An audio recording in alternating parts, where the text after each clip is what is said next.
Hi, I'm Tim. Welcome and thanks for logging on. If you love this watch, email me, tmosso@thewatchbox.com. It is in the description below. Your purchase and pricing email question line for buying this or any watch you see on any of our platforms. Please reach out to me for pricing. I am tmosso@thewatchbox.com. Today we're discussing a watch launched in 2008, full of ambition, highly customizable, and elaborately created in conjunction with anti-counterfeiting experts. This is the Vacheron Constantin Quai Date 8 Power Reserve, one of two launch models back in 2008. It combines a variety of security printing features with a large tonneau case which was customizable in its composition, and it is a formidable entry in the late 2000s luxury landscape, a watch that was very cerebral and that you really had to know what you liked in order to order it.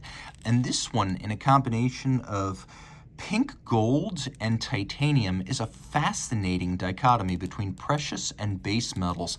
So let's talk about how it fits. 41 millimeters, it is a large dress watch. 13.4 millimeters thick and then lug tip to lug tip, 50.6 millimeters with a 23 millimeter spacing between the lugs. So this is overseas size, but with dress watch intent. Now on my wrist, which is 16 centimeters in circumference, I'm just about at the limit. I don't believe you could wear this watch well on a wrist smaller than mine, but if your wrist is my size, you can pull it off, and it'll get easier and easier as the strap breaks in and softens up. You can see that in profile, it's fairly sheer, though it's not exceptionally thick. It does have a little bit of an outcropping to the edge of the case, so most sleeves, just not the tightest of dress cuffs. The strap is extremely high grade, and I say that because it has large rectangular scales that are symmetrical in profile, and you can see that it has very thick cut layers of leather in the sheer cut profile, which shows you that thickness. On the bottom, calfskin, no crimping, no gouging, a brand new Vacheron factory strap. You can see on the top, no crimping, no gouging, high gloss finish, and a folding clasp. It is a twin trigger, so you have to press the triggers to open it, and it is a double fold. You can see the Maltese cross, the logo of the company on the buckle. Now roll into the case. It is a complex case. The mid case includes 7 parts. The case overall includes 11 parts, and that's not including the crown itself.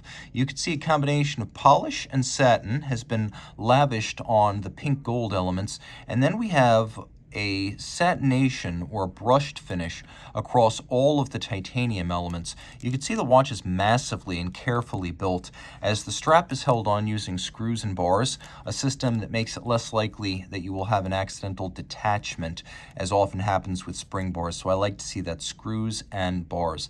Although the watch is massive, the bezel is very slim and almost completely flat. It gives way to a dial that has a combination of laser etching and metallization and a security polymer under that. So a couple of different things going on here.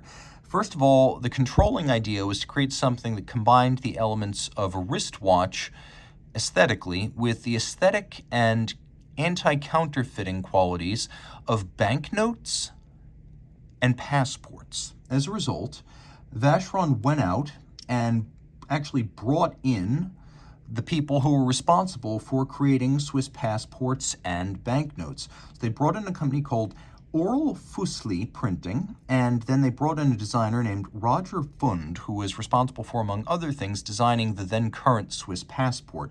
So with that talent in-house, the security printing and the design elements were added. So on the sapphire, we have laser engraving and inking.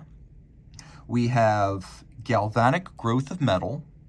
We have metallization, which includes tiny deposits almost too small to see. And then we have several security inks used, which are a specific type of ink. We also have microtexts. And among other things, if you look carefully, you can see that there's a little metallized sun. One element of that, which is part of the security polymer on the underside of the crystal, is actually UV reactive and only visible when you use a UV light. The sun was also inspired by the Tour de Lille in the Place Bel Air in Geneva. So there's an actual sun on a clock in Geneva, very similar to that. Taking a quick look, you can see the microtext on one level is readable. It's statements by the founders of the company regarding their standards. That's the general bird's eye view of what's actually written there. Then if you look really closely, you can see there are these tiny black Maltese cross motifs that have been deposited on the underside of the crystal. It's difficult to see, and there's a reason for that. That's how they wanted it. We also have this radial pattern. You can see it right here. That is part of the security polymer. It also acts as a seconds track. Now we'll do a loom shot here. Get a loom shot of the watch, hands only. The movement, as you can see, is coated with ruthenium to give it a nickel anthracite look, and it is, under all of this, a power reserve indicator, which you can see here, 40 hours manually wound or automatically wound, your choice. And actually what I'll do now is I'll wind it manually, because I often say the fun of a power reserve, even when it's an automatic watch, is to wind it manually and actually see the thing move. There is a hacking or stop seconds function. And then we have the day and the date indicator above the power reserve. All of the elements on the dial side are beautifully finished and designed to be seen. We have satination, anglage, striping. We even have engine turning, and again, it's all ruthenium coated to give it a lovely nickel anthracite look. You can see the numerals, the tri-Arabic numerals, are physical pieces deposited underneath the sapphire.